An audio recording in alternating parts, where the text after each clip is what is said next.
Hey, my beautiful ass, special ass, magical ass goddesses. It's your girl Kayla back with another video. Before we get started, please make sure you give the video a thumbs up, give some equal energetic exchange, please, and thank you. Much appreciated. Divine Feminines, my videos and readings are timeless, so scroll through the playlist, see if you fucking with me or not. Take what you need, leave what you don't, okay? This video actually isn't going to be a tarot reading. This video is actually going to be about a download that I got, Divine Feminine, and it's amazing how lately I can see the clarity of how very common worldly things have much deeper spiritual purpose behind them, right? One of the downloads that I got was to talk to my DFs about dating and what dating looks like on the physical realm and what it translates to on the spiritual realm, right? For a lot of my divine feminines, you are so very gifted. You are empathic and you are intuitive. It can be the biggest blessing and the biggest curse you can imagine, right? Because you are so empathic, you feel for people. You want to help people. You want to help heal people. But because you are intuitive, you often know what the end result will be of helping some of those people and understanding that you can't really help them. The only thing that you can do is help yourself.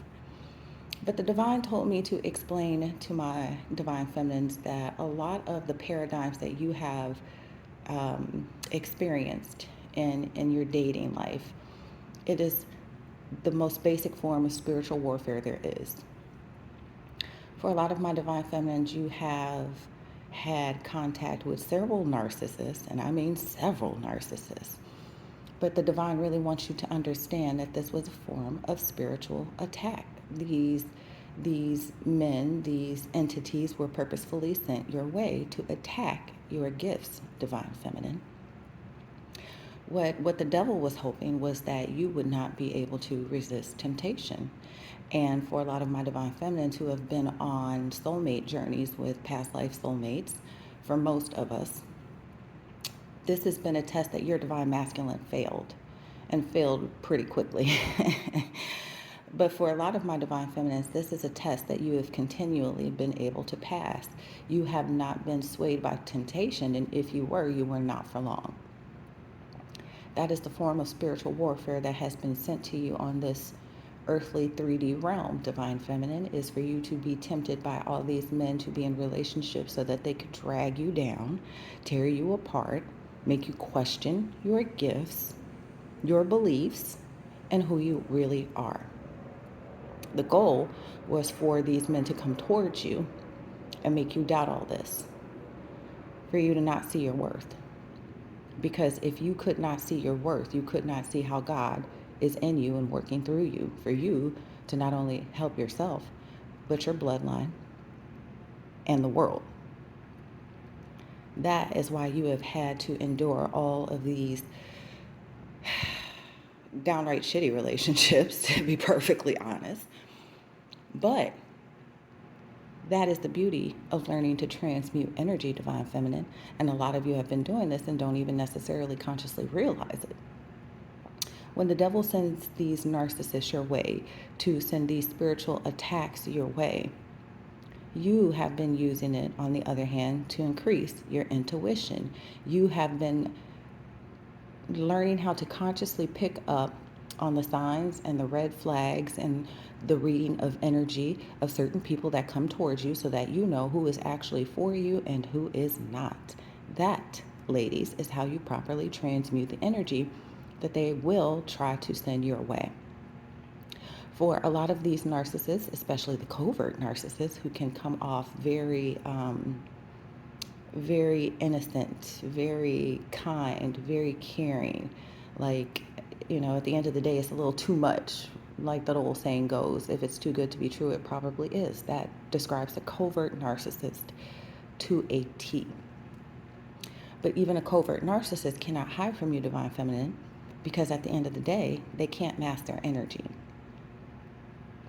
So they can come to you in a rare form that they don't offer people very often, But because you understand how to read a person's energy, how to transmute what it is that they're putting out to you, they can no longer fool you. They can no longer attempt to pull you to their depths. They can no longer attempt to pull you to be in an ungodly state, because that is their goal. That is their mission, working for the devil. It is to get you out of your godlike state, to make you feel as though you do not have a direct connection to the divine. So when I tell you, it is very, very, very important, Divine Feminine, for you to be very selective of who you even allow in your energy. And when I say this goes deep, I mean this goes deep. I used to be really, really, really bad at this because I hated,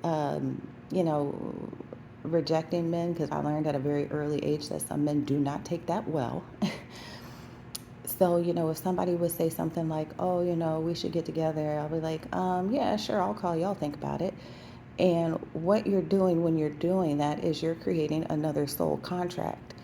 So even though you haven't fulfilled that soul contract, you're still verbally, because words are spells, telling that person that at some time you are open to having an energetic exchange with them. Regardless of your intentions are not to do so, you put it in the form of words. So now kind of stuck. When I say be stingy, I mean be stingy. No should be your best friend. It should be the word that you use the most. If you feel the need, just walk around the house and just fucking yell no, just because you feel like it. But you have to get more comfortable with being selective about who even has access to your energy, who can even be in your aura. Like, I get to the point now where I'm at the grocery store. I'm like, it's in my mind, it's still a pandemic. I'm gonna need you to back up 6 feet, please and thank you. Because that's why that 6 feet distance was created. That's enough distance so that you cannot be within another person's auric field. It was all very purposeful. That's a story for another day. Anyway. But yeah, Divine Feminine, don't let them in your aura. Don't have a conversation with them if you don't feel like it. Don't engage them if you don't feel like it. No, you don't have to give them your number if you don't want to. Like, learn and understand how much you're being asked to protect your energy at this time. Now, for a lot of Divine Feminines, your angelic assistants, they're going to do this for you. They're going to understand, and this is for a lot of my younger Divine Feminines, they're going to understand that your gifts are still increasing. You're still trying to hone in on certain energies. And so you may be coming into contact with like a lot of content or stories from friends, or however it is that you come across the information, where you're not necessarily going to have to learn these gifts firsthand. The divine is going to allow you to learn through others. So, that's a blessing. Wish I could have had that. Go, you little lucky young DFs. Anyway, but yes, be very, very careful and mindful of this moving forward, Divine Feminines, especially as Mercury retrograde comes up, and also as you start moving towards trying to find your counterparts. For a lot of Divine Feminines, you're going to be coming out of hermit mode. You're going to be mean and on the scene, trying to, live out your best life. And the divine absolutely wants you to do that. But make sure you're taking the time to sit back and really understand those past energies that you've come into contact with, how they've affected your life, and how you've grown stronger from those situations. That's all I have for this video, Divine Feminine. Until next time, love you. Mwah. Bye.